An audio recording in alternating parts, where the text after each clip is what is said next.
Hello everybody, welcome back to my channel, Chris from Chris's Treasure Chest. As promised, sorry for the delay in one day. I was busy yesterday actually listing all those items I showed you the other day, and a couple of them sold, and actually one of them sold to a viewer.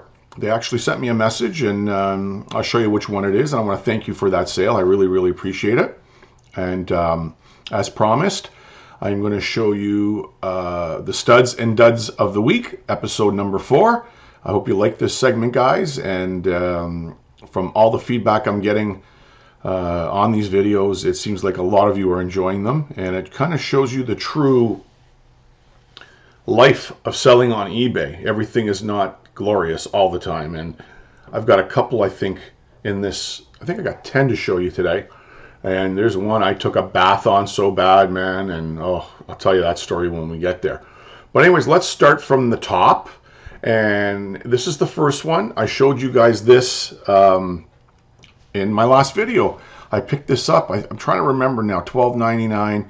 I had it on for $79.99. This is a Tim Hortons laptop computer, Easy PC E700 series, and what this was, you can see there's a Tim Hortons logo there, and then there's one on the inside screen, just below the screen. And what this was, it was an item that they gave to their employees, I guess as a rewards item or something. And I found that out in my investigating, and I had it on for $79.99. And you know, I didn't know if it was going to sell. The battery wouldn't hold a charge. It did work. But I put that in my description, and it sold, well, I don't know, 3 hours later. I was asking $79.99. It sold for $65. I took the offer, and it was a nice one. I really like that, and if I ever find one of those again, I will pick them up. And this is definitely a stud pick, guys. Keep a lookout for these Tim Hortons laptops. Here is the item that one of my viewers bought. I want to say thank you very much. It's the Jiffy Rink Instant Ice Skating Rink, 10 feet by 20 feet, brand new.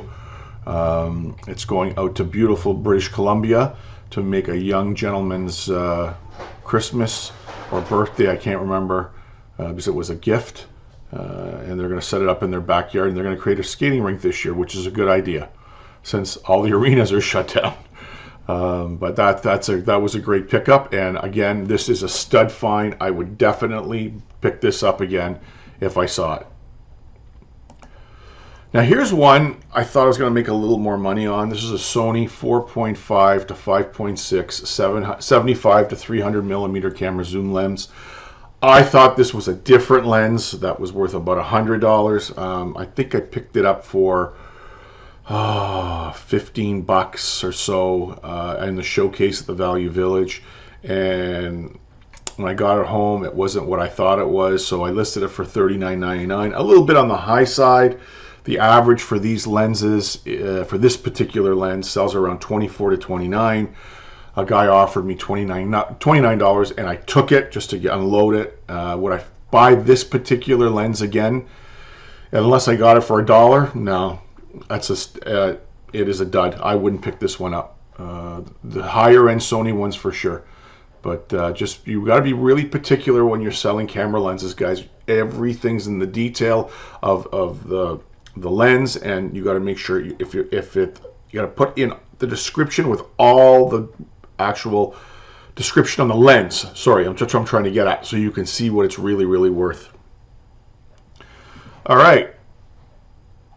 Here's one of those tape decks I sold, or I picked up. I got this one for $7. Unfortunately, it didn't work when I got home. So again, I should have tested this one. The other two I did, and for some reason, I don't know if I've got distracted when I was in the thrift store, but this was a CR02 metal deck. It played metal tapes, and very sought after, really clean. I had it on for $19.99 as is for parts or repair, and it sold. I got rid of it. So I doubled my money. I made a little bit of money off of shipping, and whoever's going to get it is going to rebuild this thing, and they're going to have a very nice Kenwood stereo cassette deck. Here is an interesting story on this one, guys. I picked up 6 of these at our restore, Habitat for Humanity. They were brand new. These are disconnect electrical switches. Don't know what they use them for. I sold one instantly when I got them for $80. They sell brand new for almost $200. I had the price all over the place, and this individual that purchased all the last 5 I had paid $49.99. So the total sale for this listing for the 5 he bought was $250. I think I had, and I'm trying to remember, maybe 20 bucks into them, hoping I was going to make like $80, $90 in profit off of each one. But it went to an electrical supply company, believe it or not. There must be a shortage out there on these things, so they picked them all up. So there was a nice, I would say, thumbs up stud find, but a long-term one, if you guys get what I'm saying. It just took a while to sell them, and I was really thinking about 2 weeks ago just to donate them back, get them out of my inventory, but I'm glad they sold. So there's a story on that one. Here it is, guys. Here's that Ski-Doo jacket. I picked it up for 39 bucks less 20%. I had it on for I put it for $179, and then I dropped it a few days later to $149 to see what would happen. And a guy in Northern Ontario purchased it from me. He offered me $130, and I did make a little bit of money off of shipping, and it sold. So this was a good find. This jacket was in awesome shape.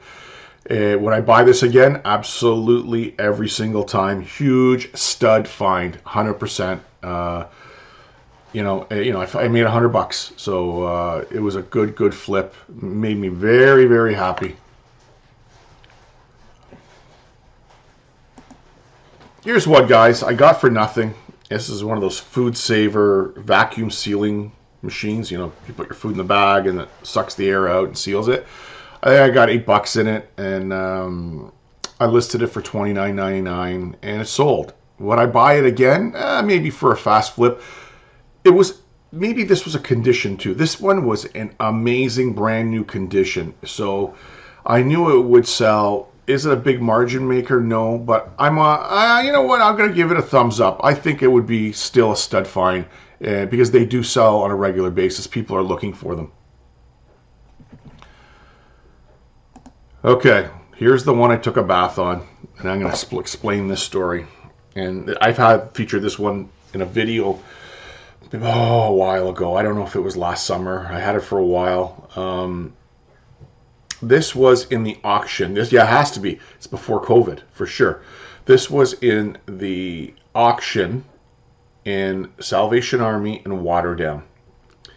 This company, Rhyme or Rhythm or whatever you want to call them, these are Japanese-made clocks. They have wall ones, and they play different types of music. I did very well on a wall one that had played Beatles music. So when I saw this, I thought, hey, there's another one of these. I should make good money off it. It had a glass lid on it, and the dancers down below danced around and played music, and then it was okay. It was in good shape. So I bought it for $79, and I thought I could get about $150 to $200. So I had it listed and dropped it down,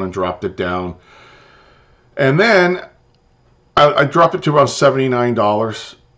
And then I dropped it to $59, and then it sold to somebody in California. Now, this is where this goes downhill. When I listed this item, I weighed it, and I measured it like I usually do. But the problem is I didn't list it expedited to the US because it was under 2 kilograms, and I wasn't thinking about the volume of the box. So the person bought it. They paid $50 something for shipping, or I think, they paid $35 for shipping. So I was packaging it, and I was looking at the listing. It didn't make sense, and actually I was on Scotty's channel, Antiques and Profits, and when it sold, and when I was looking down at my phone, I was like, there's something wrong. The shipping's wrong or something. So I looked at it all. And what happens, guys, and I brought this up at eBay Open, and they're going to look into it. If your item is under 2 kilograms, but it's over the size dimensions for that category, when you do your listing, eBay doesn't tell you on the calculated shipping. So you need to know that if it is over, you've got to switch it to expedited. So anyways, what happened? I packaged it all up, put it in the box, I weighed it, I went to go put it in under track package, and it wouldn't do it. So I had to change it to expedited. Guys, I had to pay $65 for shipping for this thing. I made no money off of this. I'll never buy it again. I'll never ever buy it again. Unless it's just this whole thing was a nightmare, and if I ever see one, I'm not going to touch them again. This is a dud, 100%. Sorry for rambling on a long story. It's just it didn't work out, and that's what happens in this business. Sometimes you make money, sometimes you don't make money, but at the end of the day, it all evens out. All right, like the next one, I made great money on this one. CPE outdoor wall mount garden kitchen sink.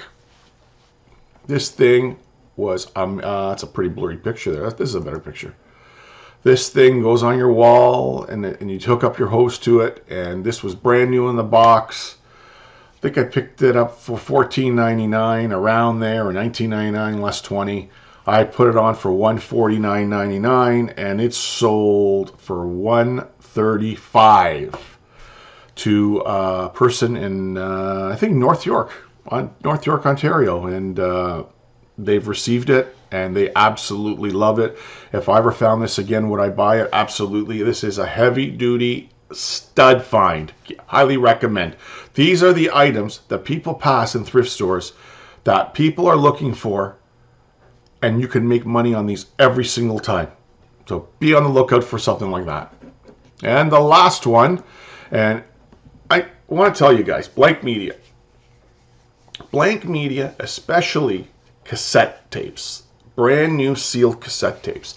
This is TDK SA90, and this is a type 2 high position. Keywords there, high position or metal, they're the ones you want to look for.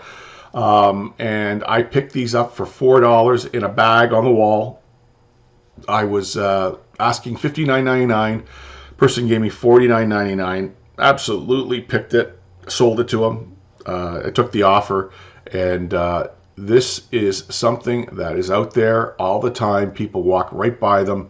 They don't know what they're worth, but you also have to remember, you've got to get the good quality cassette tapes. Look in your phones, on your eBay apps when you're out there. You'll find out the ones that make money.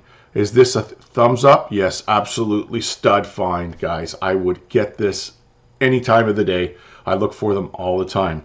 So there you have it, guys. Studs and Duds, episode number 4. I hope you enjoyed it.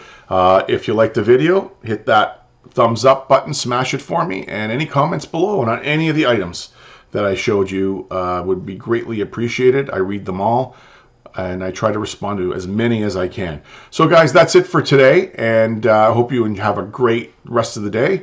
And until next time, it's Chris from Chris's Treasure Chest. Have a great day, everybody.